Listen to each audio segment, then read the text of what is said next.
เป็นได้ล่ะเมื่อคืนนี่นอนเปียกบ่เปียกอยู่หน่อยนิดเดียวแล้วเปียกอยู่น้อยเดียวฝนบ่ค่อยแห้งบ่ได้เนาะมาเป็นช่วงได้เนี่ยบ่เลยดีใจบ่ดีใจเนาะได้มีโทรศัพท์ใส่คือหมู่แล้วบัดนี้เนาะใส่สับไอ้ตายแล้วแต่ว่าโอ้บ่แม่นคือลืมแล้วเขาจะหลายๆเด้อเนยลืมแล้วว่าถ้าไอ้ถึงขโมยน่ะไอ้จะเล่าแล้วถึงขโมยแล้ว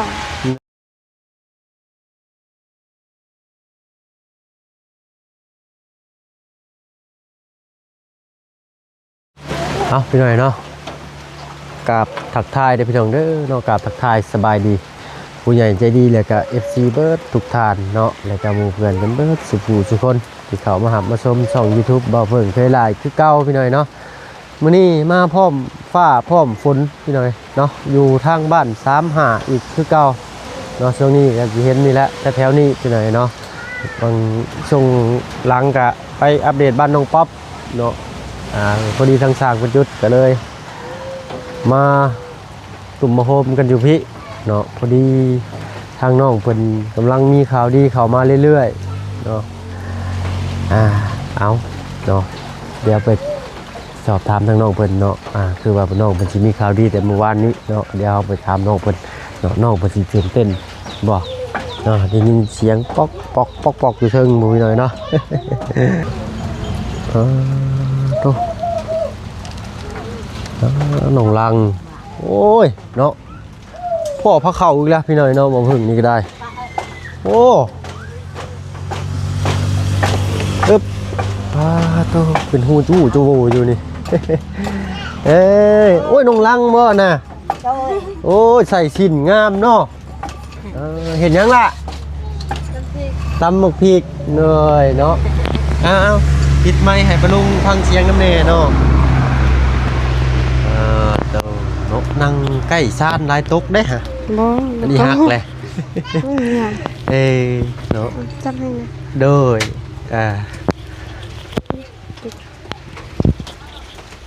ได้บ่ล่ะ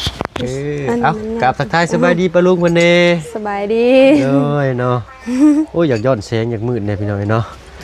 เอาได้อีกหรอกเนาะตำหมักพริกเองเลยมื้อนี้โดยตลอดเลยเนาะโดยเห็ดเมนูยังมื้อนี้น้ำไม้บังเนาะบังน้ำไม้อะไรสบายดีนะแม่เด้อ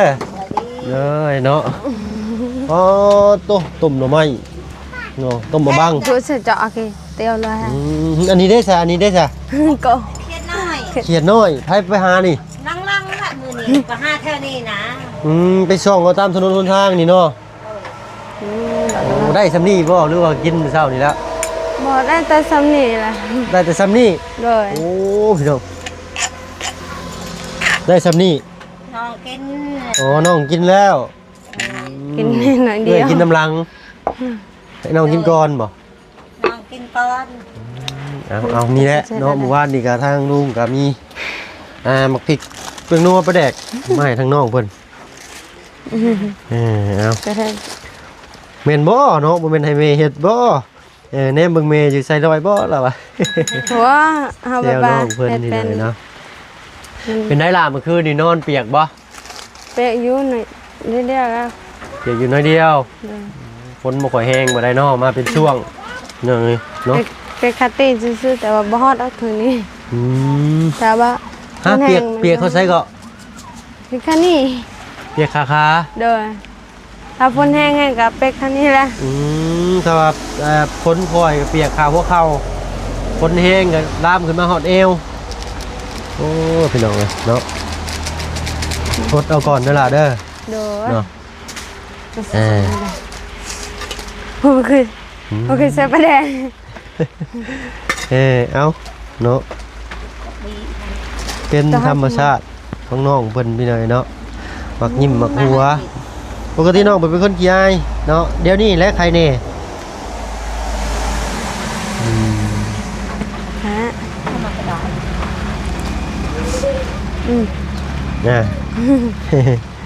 เนาะโอ้ใส่สินงามเนาะมือนี่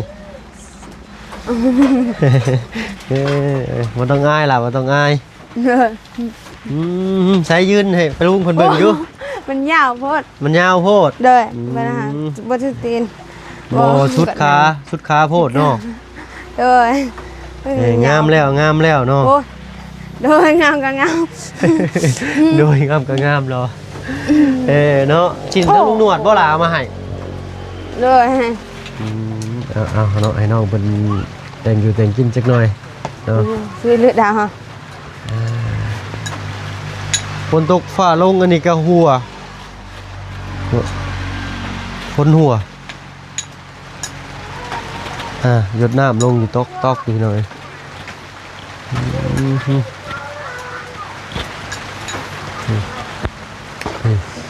แล้วเอา เรียบร้อยเนาะ เด้อนี่ต้องใส่น้ำเยอะ ใส่น้ำเยอะ เด้อ โอ้พูดไทยได้นิดหน่อยบ่ว่าไทยได้บ่ บ่ได้ เฮ้ยมือน่ะคือเห็นเว้าอยู่ลองเว้าเบิ่งหน่อยหนึงเอิ้นปลาลุงกินข้าวเด้อ เอากินแล้วมาใช่ป่ะทานข้าวนะคะ ทานข้าวนะคะโอ้ยเนาะเด็กก็พอได้อยู่เด้ฮะเนาะ กินข้าว เน้ยล่ะเอาเนาะคือว่าพี่น้อยน้องเพิ่นบ่ได้อยู่ในโลกโซเชียลถ้าว่าลูกน้องเพิ่นอยู่ในโลกโซเชียลน้องเพิ่นก็สิฮู้หลายกว่านี้เนาะ โน้ มีแล้วบ่มีคนมาแจ้งข่าวดีแล้วบ่มื้อนี้ เมอยู่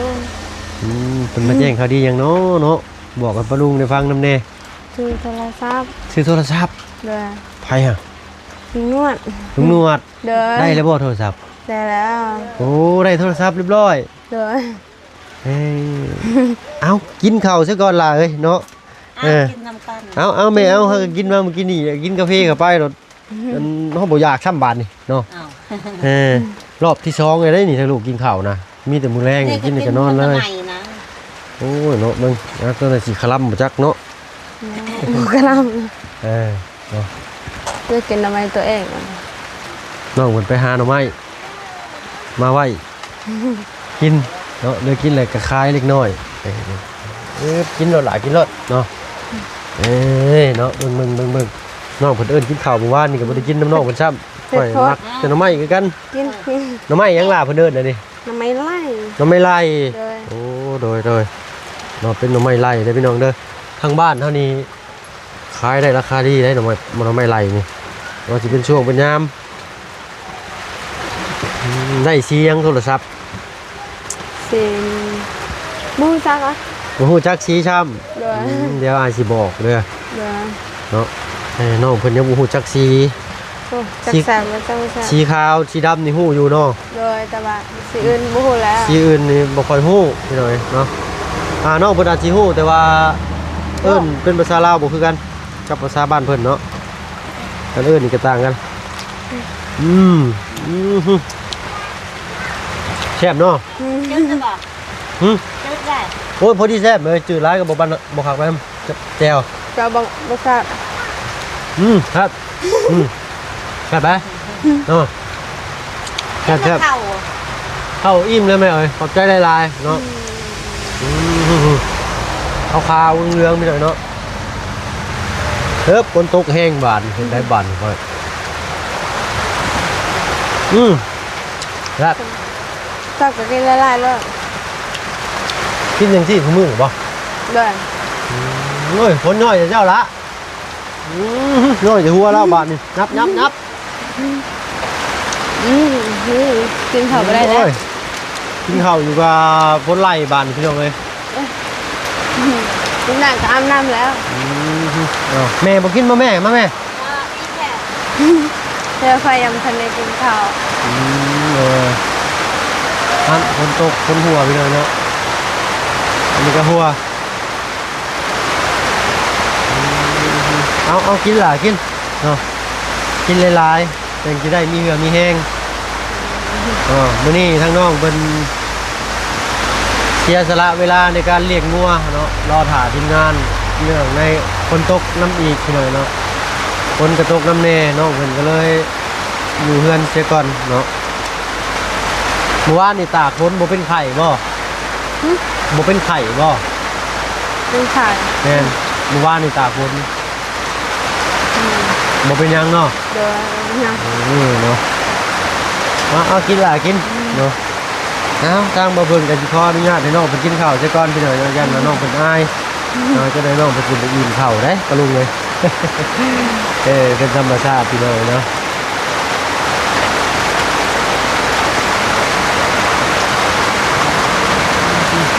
ฝนตกพี่น้องเอ้ยเนาะเปียกตอดยอดบาดนี่เงินก็หัว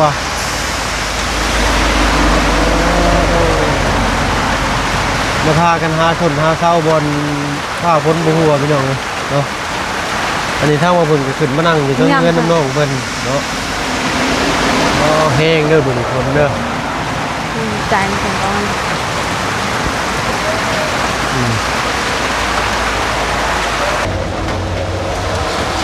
เด้อ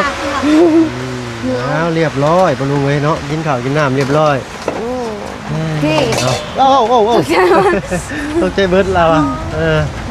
เนี่ยพี่จะเบาๆเนี่ยโทรศัพท์ เกือบฝนตกเนาะใช้อันโทรศัพท์มาให้นะบ่าวเบิ่งนี่เนาะโซ่เนี้ยจักบาทนึงเนาะน้องเป็นยังตื่นเต้นอยู่เนาะน้องเป็นบ่ฮู้จักสีพี่น้อยเนาะบ่ฮู้จักสีว่าเป็นสีอ่ะเดี๋ยวนี้เปียกเปื้อนเบิดเลยบนอยู่บนเช้าเนาะบัดนี้สร้างเขาแล้วเขาสกัดเส้นทานไปซื้อเอานั่งมันกันไปเลยเนาะ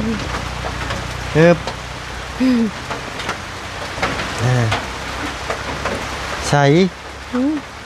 โอ้ยงามแท้สีอันนี้เถอะ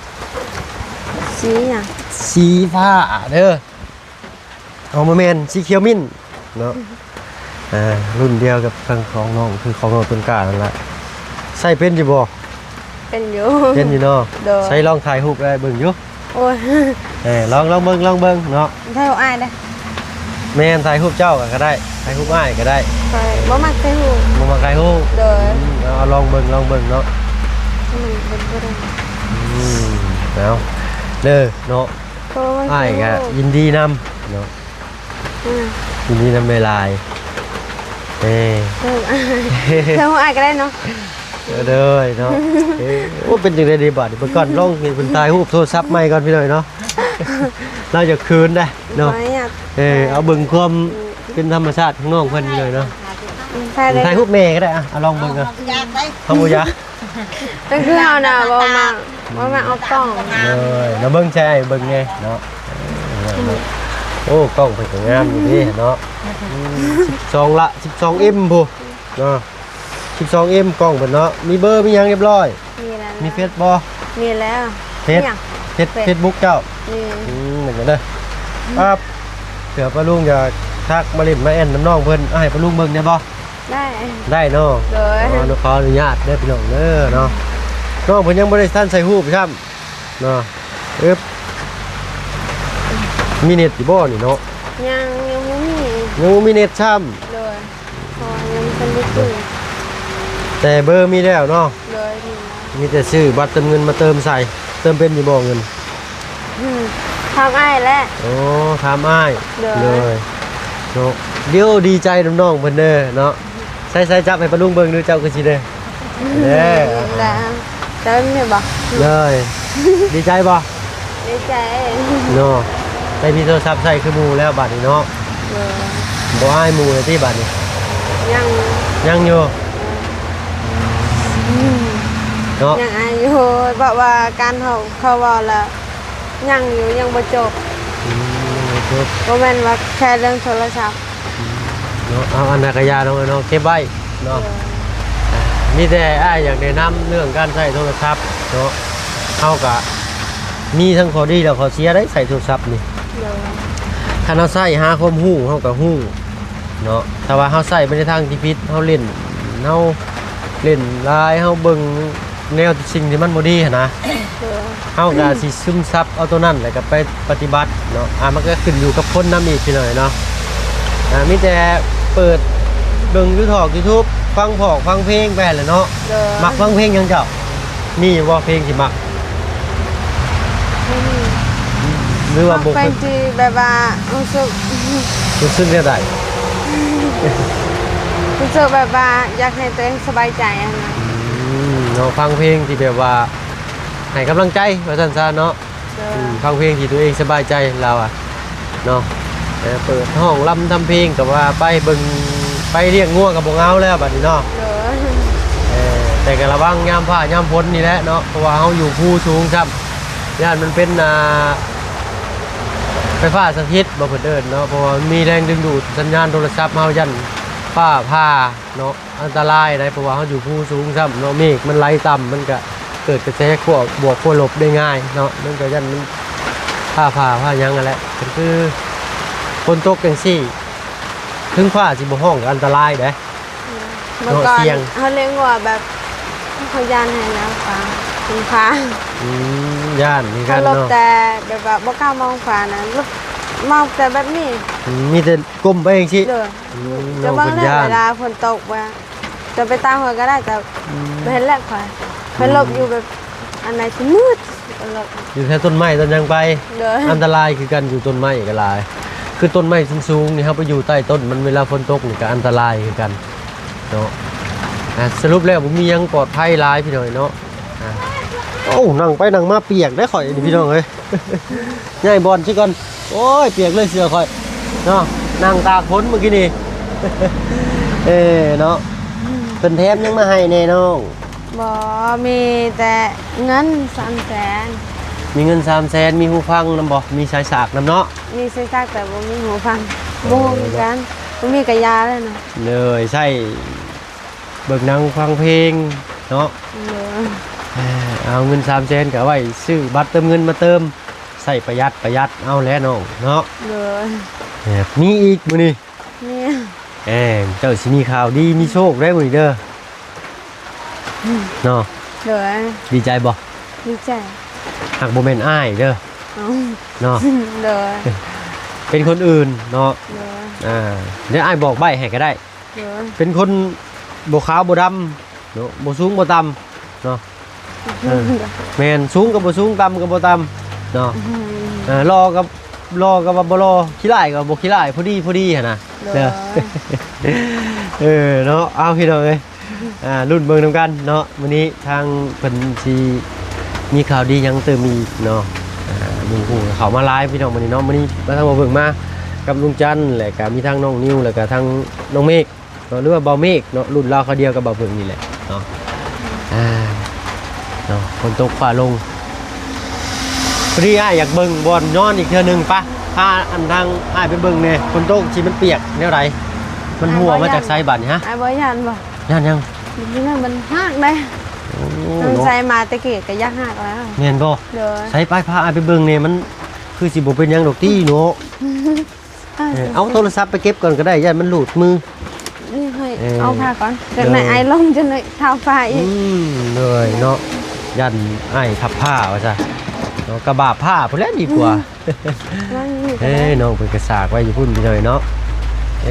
เอาเบิ่ง ไปไป ไป อันนี้ก็ได้เพราะว่าเฮา โอ้ ยัง ญาติเป็นชาติเลย นี่เลย ละ เอาแล้วให้น้องใส่บ่เบิ่ง คือบ่มุนกว่าเก่าแท้ นี่น้องใส่ลม น้องใส่ล่มอยู่นี่ เนาะปะลุงเพิ่นคอมเมนต์ว่าคือบ่หาไม้ไผ่ไม้หยังมาซ่อนไว้ มันเหลือเกินนี่พี่น้องมันบ่อยู่แหละเนาะ ยังนอนแบบว่าตัวเฮา กับ น้ ฟ้า อย ฝนเน่ไปเข้าป่าช่วงนี้ก็จักทากบ่จักหยังแล้วนี่ ๆเพราะว่า เปียกเด้อพี่น้อง ไผ่มันใกล้พดเห็นบ่ โอ้เปียก ไอ้ บ่ ไป บ่ เห็ นะ นมาป่ะ ฮะ ป่าอันนี้ก็บอกว่าป้องกันนี่ป่ะกันเฮือนนี่มันบ่มีเลยนะ เบิ่งให้ปะลุงเบิ่งเนี่ยผูกเปียกเบิดพี่น้อยเนาะเปียกเบิดได้ฮะ เคยนอนแบบ พี่เปียกโคตรพี่เนาะอันนี้ก็ฝั่งหัวเรานอนลงมานี่ก็ครึ่งโตแล้วเนาะคนตกแห้งก็เปียกเอวตกคอยก็เปียกขา คือนอนแบบบ่หลับเลยนะนั่นคือมือนี่ น้องก็มือนี่บ่รับ เดิน มันเริ่มแห้งเข่าเลยเนาะน้องเนาะ เดิน อันนี้ก็พี่ย่านขี้เข็บไม่งอดเขาไปรี่อยู่นี่เนาะโอ้นอนกำลังอันมวนนอนพับตาบลาบอยู่รถใหญ่แล่นผ่านมันสะเทือน ขี่มอดเข่าตานี่ป้าดอเคยบ่จะเคยบ่ขี่ไม้เข่าตาเคยบ่ บ่เคย ยังบ่เคยเนาะ เลย ให้เนี่ยแต่มีมุ้งกลางไปหน่อยเนาะขี้ฝุ่นเลยบ่เข่าตาไปอยู่หึงจันฝนตกเลยมันอัน เอา สิโยดลงนี่เนาะ นี่กิน พี่มีฉากอารยธรรมของปวกกินไม้พี่หน่อยเนาะพี่โอ้โธ่โตใส่ชิ้นงามเหมือนนี่เนาะอยู่เพื่อนบ่ต้องใส่ก็สร้างหลายส่งอ่ะเด้อ โดย เนาะใส่ชิ้นแล้วนี่แหละมันจังคือคนบ้านเฮานี่เนาะ โดย ใส่ส่งก็คือคนบ้านเฮาอยู่ดอกพี่น้อยเนาะแต่ว่าเบิ่งจังซี่มันคือผู้หญิงบ้านเฮาแล้วก็ผู้หญิงพื้นบ้านว่าซั่นซะเนาะมันสิงามมันสิดูเรียบร้อยไปใส่ส่งก็เรียบร้อยคือกันเนาะสิส่งขายืดขายาวบ่เป็นหยังเอ้ากะเริ่มมีข่าวดีเข้ามาเรื่อยๆทางอ้ายยังบ่มีหยังอ้ายก็มีแต่มาแสดงความยินดีนำน้องเด้อ โดย เนาะดีใจนำหลายๆเนาะหักษาเอาเด้อของเครื่องใช้ของซอยที่ผู้ใหญ่เพิ่นมอบให้ โดย เนาะ บ่ค่อยแบบ โอ้ย หรือ ขอบ บ่ คุณ แม่นของเขาให้หรือแม่นของเขาให้หรือบ่แม่นก็ค่อยก็หักษาเพราะว่าของเก่าค่อยของเก่าเขาแต่ค่อยก็ยังหาอาศัยอยู่ เลย แต่ว่าให้โทรศัพท์ตายแล้วแต่ว่าโอ้บ่แม่นคือลืมแล้ว เขาจะหลายๆเด้อ เลย ลืมแล้วว่าโทรศัพท์ถูกขโมยน่ะก็เล่าแล้วถูกขโมยแล้ว เลย แต่ว่าให้โทรศัพท์เก่าเพิ่นแต่ว่าเขาเอาแล้วเขาหักษาดีนะเพิ่นก็เลยอย่าเอาคืน รักษาดีเลยเพิ่นอยากได้คืน เดี๋ยวเพราะว่าโทรศัพท์อายให้แล้วอายขอเบอร์โมนำนะได้บ่แม่นบ่ายืมโทรศัพท์เฮานะ เลย เฮาก็เลยให้ เนาะเอาเบิ่งน้องคือสิถนอมรอมริดอยู่พี่น้อยเนาะข่าวของเอากระสั้นทางอ้ายสิขอตัวไปทางอื่นก่อนเนาะ เด้อ ขอบคุณทางผู้ใหญ่ทางลุงหนวดหลายๆเด้อเนาะที่มอบของพี่น้องต้องการที่สุดหรือว่าจำเป็นนะเนาะน้องเพิ่นก็ดีใจแห้งแหละเนาะเป็นอ้ายก็ดีใจได้เนาะ เด้อดีใจ เอาอิ่มเรียบร้อยเนาะกินข้าวก็ได้ เด้ออิ่มแล้วจิตุ้ย จนตุ้ย ดีใจ ตุ้ยหรือบ่นี่ บ่ปานใด อ้วนจะท้องพุ่งแล้ว เด้อ เอาก็ไม้น้องได้กินจนเน่นท้องแล้วประมาณนี้นะเนาะเอาไปละน้องเอ้ยสบายดีป้าลุงเพิ่น สบายดี เลยเนาะไอ้ขอไม้นี่ล่ะเนาะได้ถ่ารุ่นเบิ่งนำกันเด้อ เด้อ แต่ไม่ยังเนาะ เลยจักเป็นหยังนางบ่าวก็บ่ฮู้คือกันไปยิ้มแฮงเบ่สุขสุคนกันแล้วกันเนาะสำหรับที่นี่ทั้งหมดผมขอตัวลำลาไปทางอื่นก่อนพี่หน่อยเนาะโอ้ทำไมบ่พ่อโอ้โทรศัพท์เมียเอาโทรศัพท์เมียมาใส่โทรศัพท์อ้ายถ่ายบ่ได้แหละเนาะ พาพี่น้องไปยิ้มแฮงเบ่สุขสุคนกันแล้วกันสบายดีจ้ะ